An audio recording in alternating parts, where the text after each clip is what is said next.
Greg is a porter at the Shepton Hotel in New York. After work, he always goes for a coffee across the street. A girl is sitting in the coffee shop, near the window. It's her again, thinks Greg.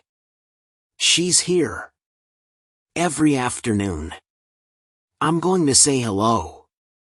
Greg goes into the coffee shop and gets a coffee. Then he goes across to the girl's table. "Hi," he says. "I'm Greg. Can I sit with you?" "Okay," she says. "I'm Cassie. I come here for a coffee every day after work," says Greg.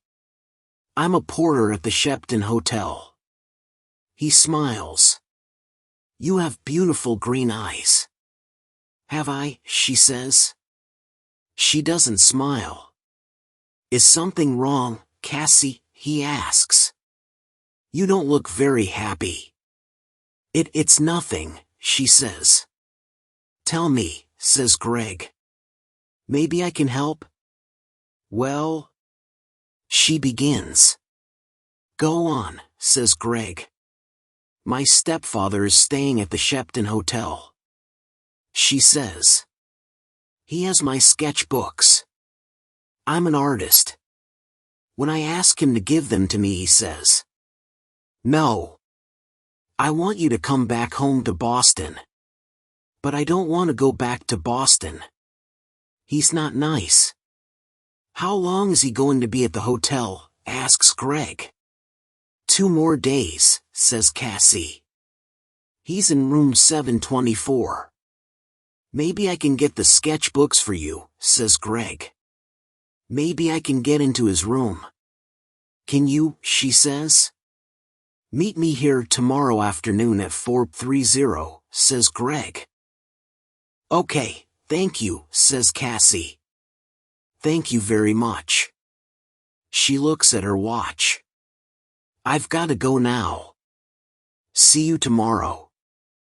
When Cassie gets back to her hotel room, she makes a telephone call. "Hello," she says.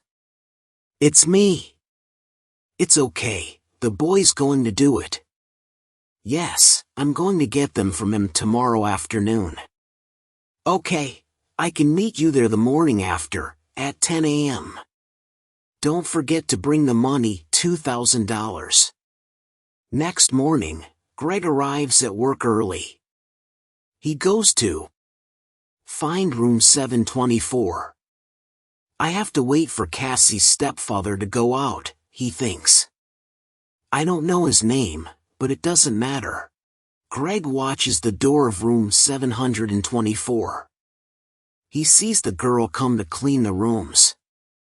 Some minutes later, a man comes out of room 724. That must be Cassie's stepfather, thinks Greg. He waits for the man to leave, and for the cleaning girl to go into room 724. "I need to look in the room," he thinks. Greg waits for the girl to leave the bedroom, then he goes into the room and begins to look for the sketchbooks.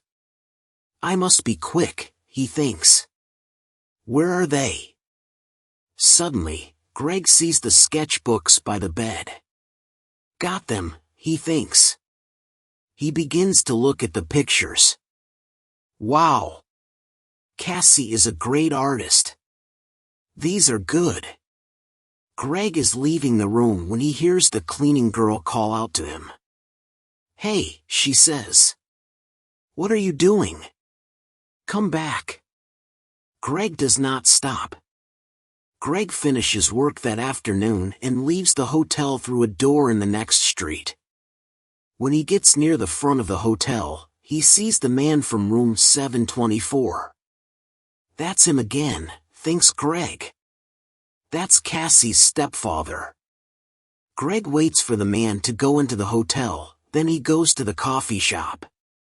Cassie is at the same table in the coffee shop. Greg gets a coffee and goes to sit with her. "I have them," he says, and he puts the sketchbooks on the table. "That's great," says Cassie. How can I thank you, Greg? You can meet me later, he says. After I go home and change out of my porter's uniform. I'm sorry, Greg, says Cassie. I can't tonight. Maybe tomorrow night. Okay, says Greg. Tomorrow night. We can get something to eat, first. Yes, okay, says Cassie. I have to go now, but meet me here tomorrow evening at 6 o'clock. Cassie gets up, ready to leave. Don't forget your key, says Greg. Oh, thanks, says Cassie. She takes it from him quickly. See you tomorrow. Greg is finishing his coffee when he sees his friend, Mike.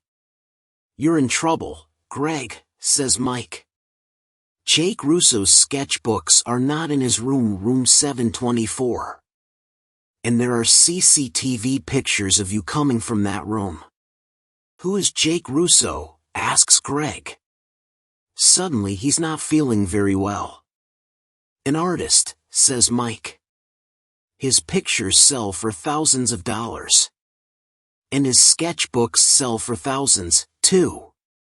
Do you have them? Asks Mike. No, a girl has them, says Greg. What girl? Asks Mike. A girl with green eyes, says Greg. And he tells Mike about Cassie and her stepfather. But it's not true, says Mike, when Greg finishes speaking. Jake Russo doesn't have a wife or a stepdaughter. You have to find that girl and get the sketchbooks, Greg. And you have to do it before the police find you. Greg walks home to his one-room apartment. How am I going to find her, he thinks. She is Jake Russo's sketchbooks now, so she's not going to meet me again. Is she going to sell them for a lot of money? There is a police car in the street, next to Greg's apartment.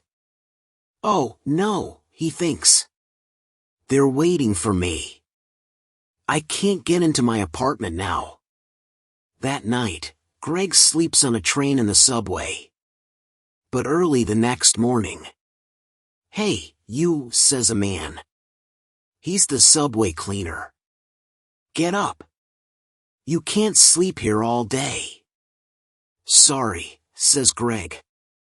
People are arriving to get their trains now.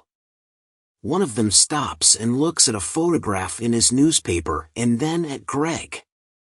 It's him, thinks the man. It's the young man in the newspaper photograph. The police are looking for him. Suddenly, Greg sees the man looking at him. And he sees his picture on the front of the man's newspaper. I have to get out of here quickly, he thinks. The man with the newspaper finds a policeman. It's him, he tells the policeman. The hotel porter. Hey, you, the policeman calls to Greg. Greg runs. Stop, calls the policeman. Greg doesn't stop. I have to get out of this uniform, thinks Greg.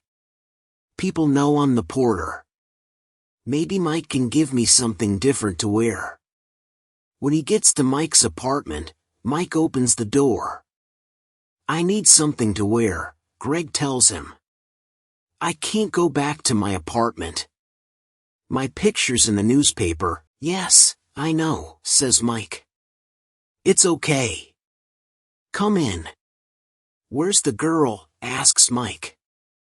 Do you know? No, says Greg.